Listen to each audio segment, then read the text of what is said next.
Chapter 2. Bowen quickly left the castle and once again traveled by map to the forest. This forest was filled with thieves. They would steal your coins, shield, sword, and anything else they put their hands on. The trick was to never let them touch you. Bowen quickly walked into the forest, his sword at the ready. As soon as he passed the third tree, a band of thieves dropped down in front of him. "We'll take those weapons," the leader of the band of thieves said. He was dressed in a short brown jacket with a hood that covered his face. "Get him!" he barked at his followers, and then the other thieves came rushing towards Bowen. Bowen waited until they were about arm's length away, and then he swung his cobra fang sword in a long, powerful swipe. It sliced through every one of those thieves' jackets, giving them each a small cut. The thieves stopped for a second, looking at their cuts. Then one said, "It's only a flesh wound. Let's get him." But as they began to move towards Bowen, something strange happened. The thieves began to disappear, slowly at first, but before they had crossed half the distance to Bowen, they were completely gone. The leader of the thieves looked in amazement at Bowen as Bowen spoke. "This is what it looks like to get a small cut with the cobra fang sword. Now imagine what will happen to you when I run you through." The leader of the thieves looked at Bowen for a second and then turned and ran as fast as he could through the trees.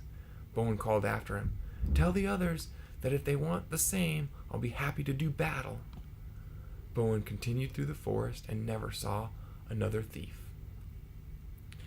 On the other side of the forest, Bowen came to a river. This river led right in front of the Black Knight's castle, and so he decided that this would be the fastest way to save the princess. The problem is that the river is full of man-eating sharks. Bowen looked around and saw some logs by the side of the river. He picked them up and tossed them in with a great splash. Then he leapt onto one of them and began to float downstream. All was quiet, and Bowen began to relax and enjoy the ride when suddenly a giant gray shark jumped right out of the water and straight at Bowen's face. Bowen quickly ducked under his shield as the shark's razor-sharp teeth sunk deep into the shield. Bowen pushed the shark off to the side and drew his sword.